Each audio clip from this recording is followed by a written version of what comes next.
Welcome to the deep dive. Now, if you're prepping for the MSRA, you know how overwhelming the information can be. Absolutely. Just endless facts. Exactly. So we're here to cut through that. Today, it's all about psoriasis.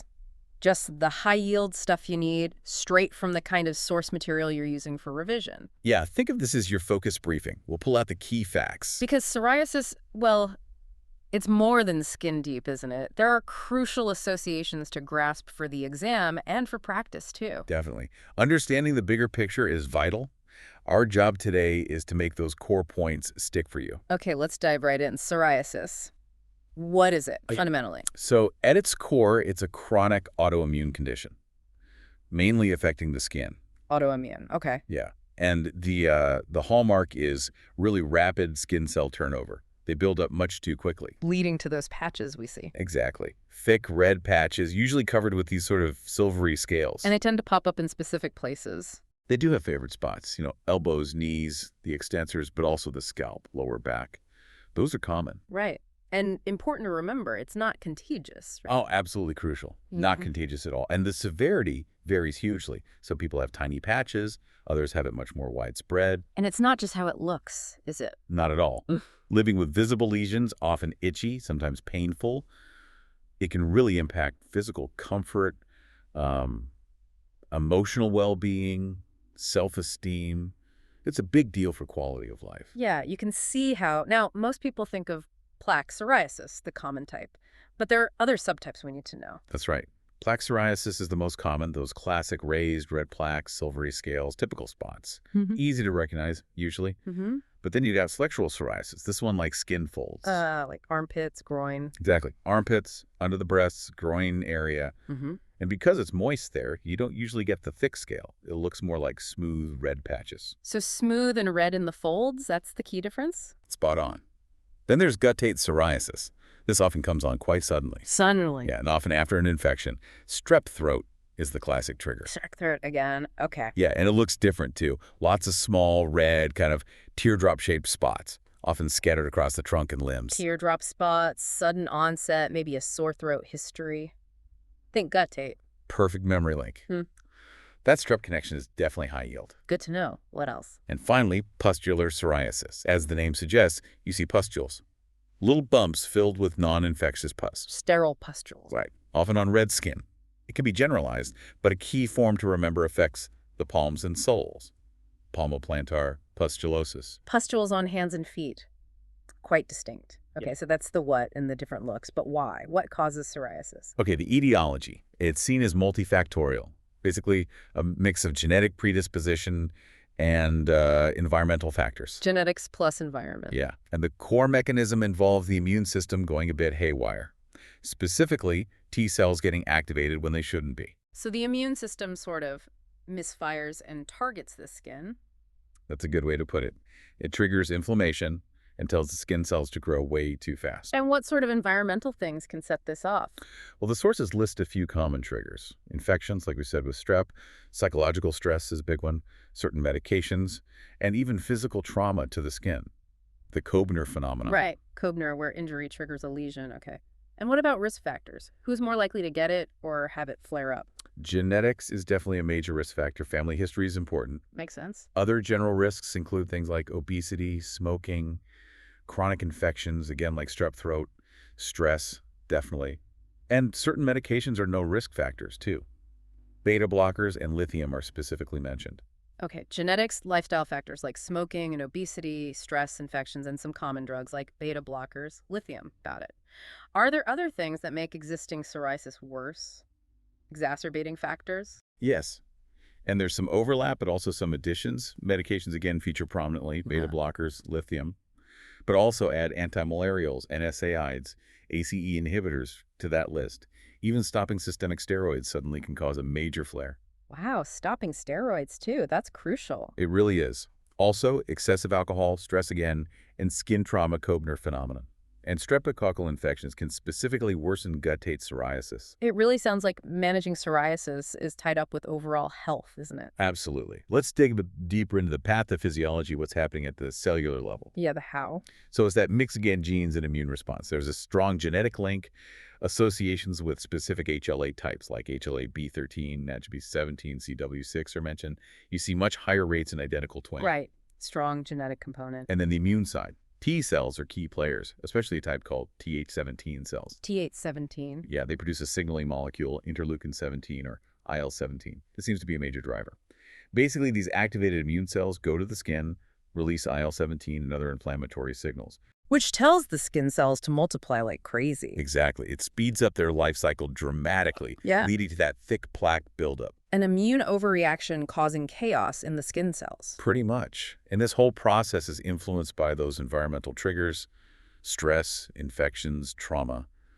And sunlight is an interesting one. How so? Well, controlled UV light, especially UVB, is often used as a treatment. But for some people, or maybe with certain types of psoriasis, too much sun exposure can actually trigger or worsen it. So it's complex. Fascinating. Both a treatment and a trigger. Okay, context switch. Who gets psoriasis? What about the epidemiology? In the UK, it affects about 1 to 3% of people. So fairly common. 1 to 3%. Okay. It can start at any age, really. Yeah. But a common time for it to first appear is early adulthood. Think 20s, maybe early 30s. Any difference between men and women? Sources suggest a slightly higher prevalence in females. And interestingly, it seems to become a bit less frequent as people get older. Right. Okay, back to the clinic floor. We see a patient. What are the absolute classic signs that shout psoriasis? The textbook picture is those well-demarcated plaques. Sharply defined edges. Exactly. They're red, erythematous, raised, and covered in those characteristic silvery scales. And locations. Again, elbows, knees, scalp, lower back are the classic spots. Severity varies massively, remember? And patients often report itching, sometimes pain. Anything else beyond the main patches, other telltale signs? Yes, definitely check the nails. Really important. About half of people with psoriasis have nail changes. Half. Wow. Like what? Look for pitting, like tiny little dents on the nail surface, onycholysis where the nail lifts away from the skin underneath, subungual hyperkeratosis, thickening and scaling under the nail, and sometimes even nail loss, fingers and toes. Pitting, lifting, thickening under the nail. Key things to look for. Definitely. And always ask about joint pain or stiffness. That could be psoriatic arthritis. Right, that joint connection is vital. Is there any specific sign when you examine the skin itself? Yes, the Auspitz sign. If you gently scrape off the scale from a plaque, you might see tiny, pinpoint bleeding spots. That's the capillaries just beneath. Auspitz, a bleed. Maybe helps to remember. Yeah. Okay, little vignette time. Patient comes in, itchy, red, scaly patches on their elbows, and you notice some of their fingernails look a bit pitted and yellowish, maybe slightly lifted at the tips. What flags psoriasis here? Okay, so you've got the classic appearance, red, scaly, itchy, the classic location, elbows, those highly suggestive nail changes, pitting and maybe onycholysis or hyperkeratosis starting. Yeah. That combo is really pointing towards psoriasis. Always check the nails. Good tip. Now, what else could it be? If it doesn't look perfectly typical, what are the main differentials? Yeah, important to consider mimics. Eczema is a big one, though often itchier and maybe less sharply defined. Seborrheic dermatitis, think greasy scales, often scalp, face, chest. Lichen planus, typically purple, flat-top bumps, very itchy. And don't forget fungal infections, especially on the feet or in folds. They can cause scaling too. Eczema, sebderm, lichen planus, fungal. Keep those in mind. So how do we confirm it? Or measure how bad it is? Diagnosis is often clinical, just based on the look and the history. Experienced eye helps. It does.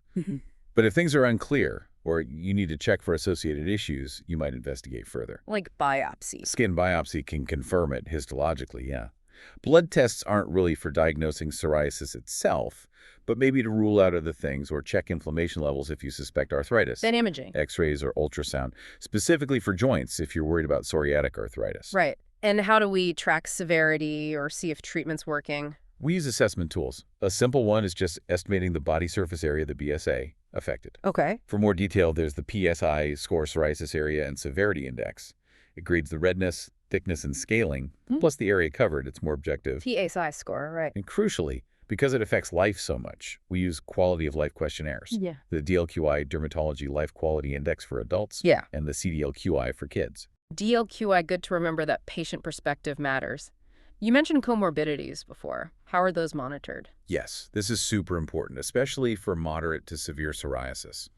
Regular checks are key because of those associated risks. There's a screening tool for psoriatic arthritis, the PS questionnaire. PS for PSA. Easy link. Yeah. And then you need to monitor for cardiovascular and metabolic risks.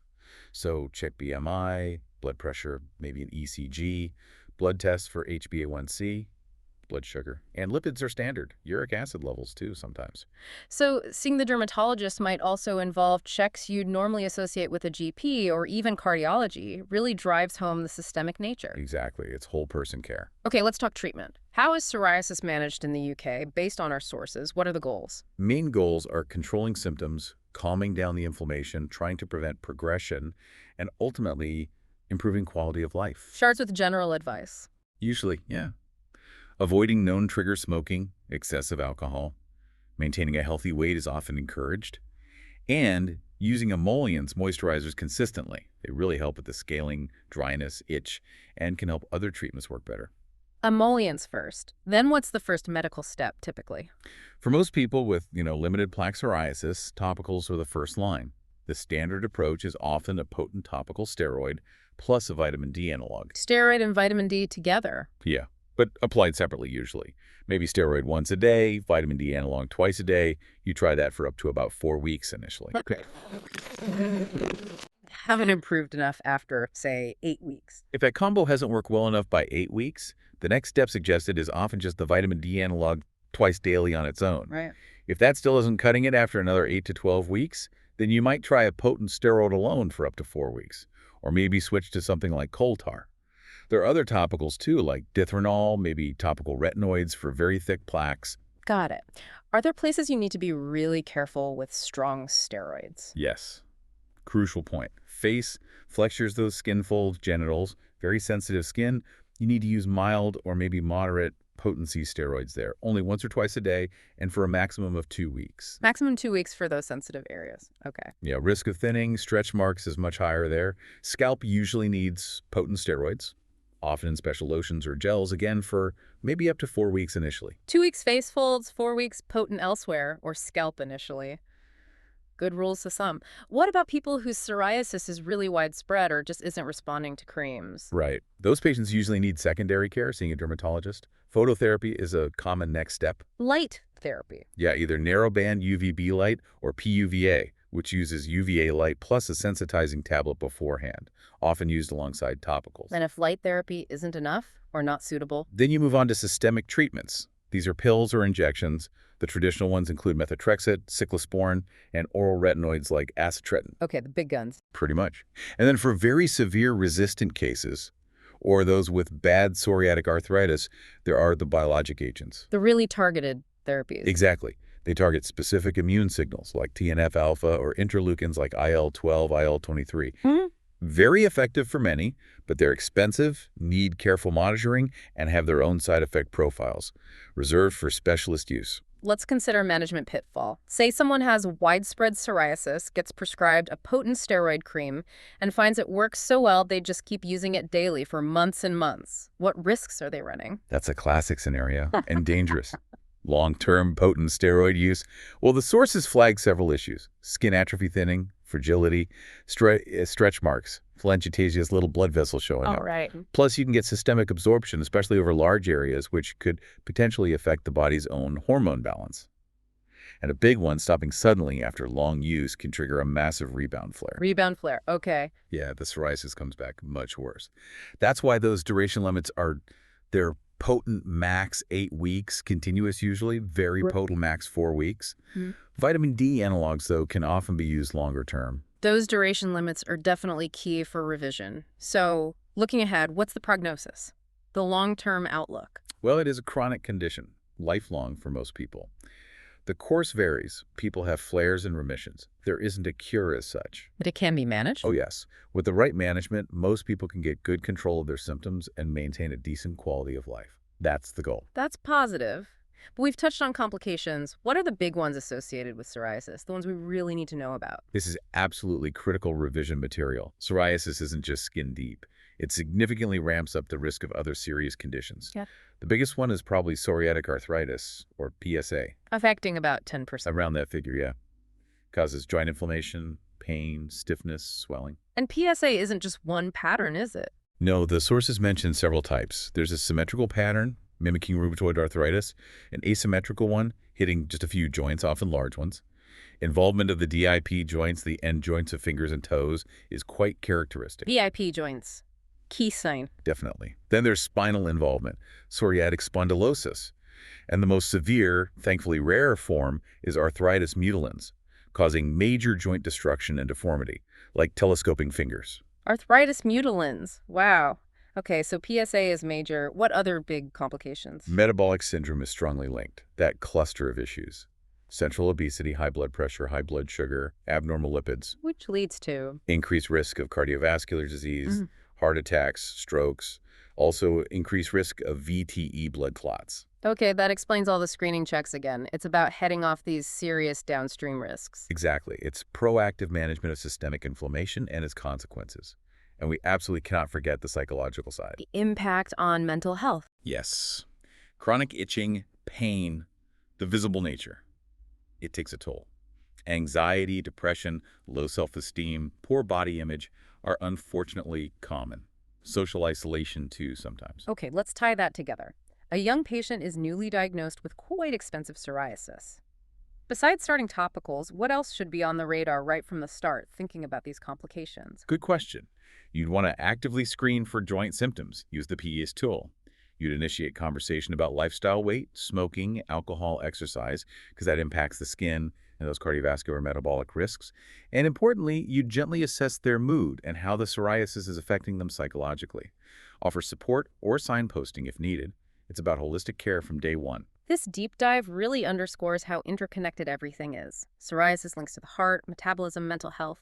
Does thinking about these broader connections change how we should view managing chronic skin conditions like this? I think it fundamentally does, yeah.